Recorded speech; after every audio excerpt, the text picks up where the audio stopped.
सबैजनालाई जय मसीह।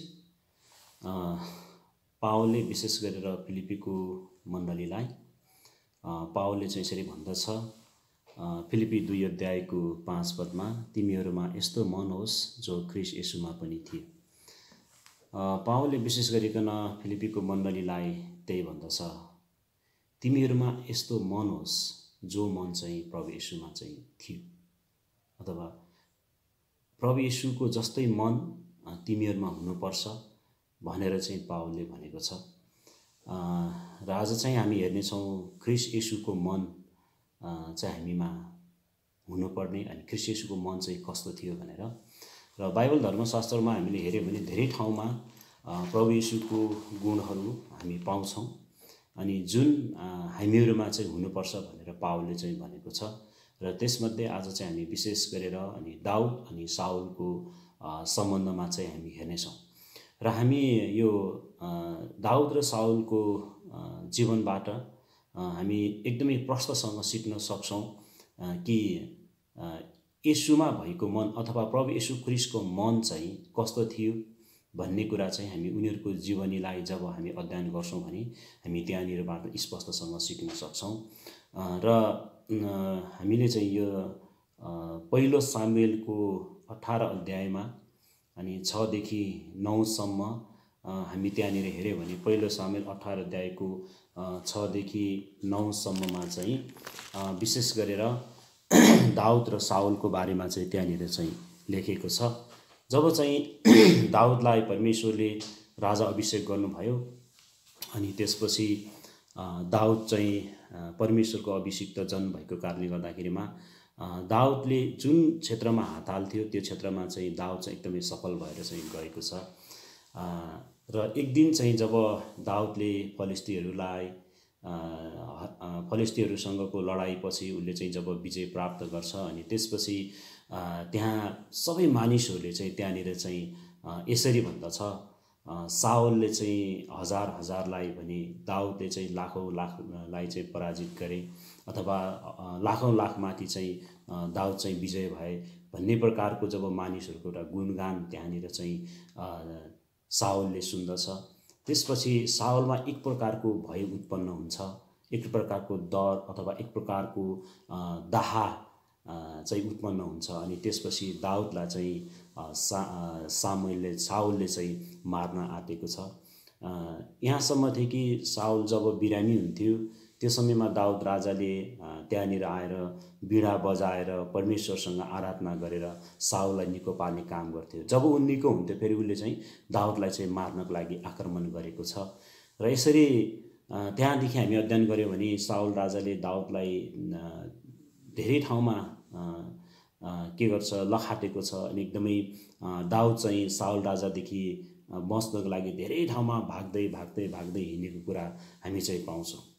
र जब हामी 24 अध्यायमा पुग्छौँ अनि 24 अध्यायमा पुगिसकेपछि दाउद र दाउदको कति मानिसहरू चाहिँ एउटा ओडारभित्र चाहिँ बसेको थियो। अनि त्यही समयमा साउल पनि त्यही ओडारमा चाहिँ पस्छ।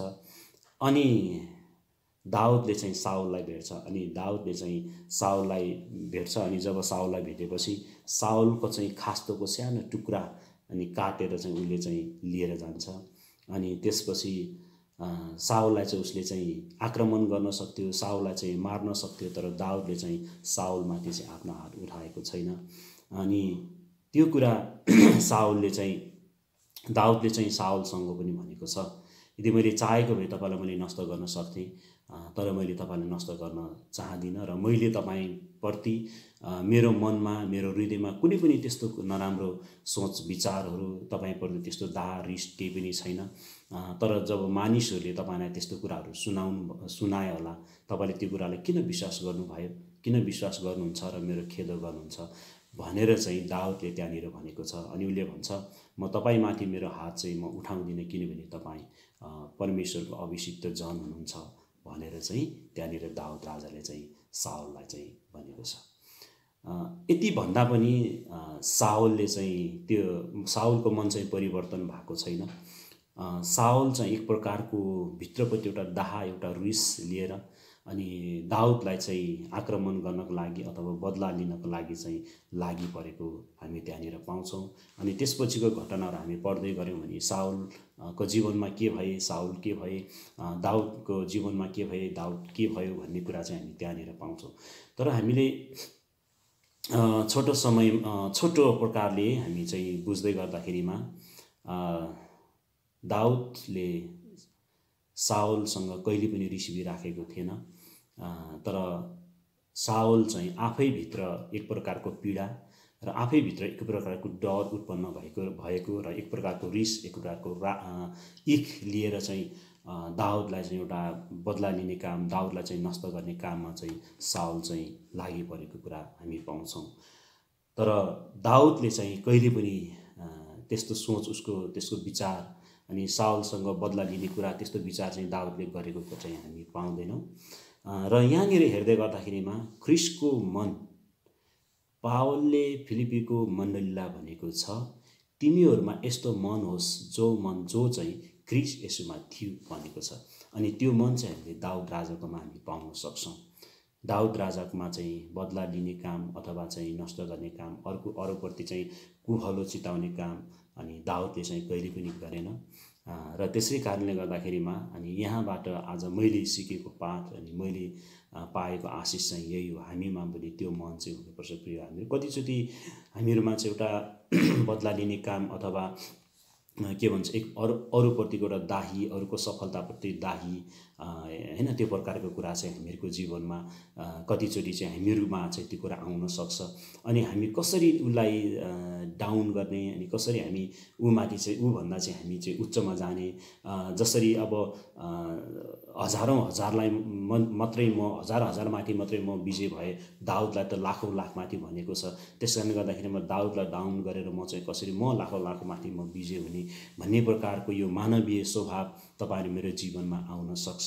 तर यो वास्तवमा परमेश्वरले तपाईहरु मेरो जीवनबाट यस्तो चाहनुहुन्न। त्यसै कारणले गर्दाखेरिमा आज हामीले छोटो गरिकन यहाँबाट सिकेको कुरा अनि हामीले यहाँबाट पाएको आशिष अथवा ख्रिस्ट येशूमा को मन चाहिँ कस्तो रहेछ भन्ने कुरा तपाईहरु मैले दाउदको जीवनीबाट चाहिँ हामी सिक्न सक्छौं। दाउद चाहिँ भाग्दै लुक्दै हिँडे, यसको मतलब चाहिँ उसले साउललाई आक्रमण गर्न नसक्ने अथवा आफू दाउदसँग चाहिँ परमेश्वर नहुनु भएको चाहिँ होइन। तर साउल परमेश्वरको अभिषिक्त जन थियो भने दाउदलाई पनि परमेश्वरले राजा अभिषेक गर्नुभएको हो। यो कुरा चाहिँ तपाईहरुले मैले सामुएलको पुस्तकमा हामी जब पढ्छौं भने त्यहाँनिर पाउँछौं। दुवैजना अभिषिक्त जन थिए र दुवैजनासँग परमेश्वर चाहिँ हुनुहुन्थ्यो।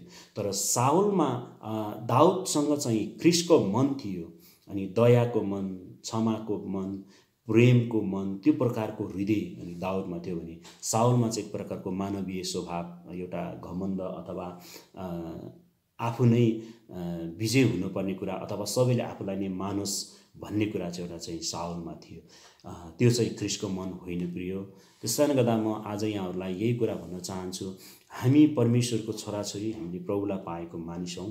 त्यसै कारणले गर्दाखेरिमा हामीहरूमा चाहिँ ख्रिस्टको जस्तै मन हामीमा हुनुपर्छ। दयालु, क्षमा दिने, सहनशील, नम्र हृदय तपाईहरुमा चाहिँ हुनुपर्छ।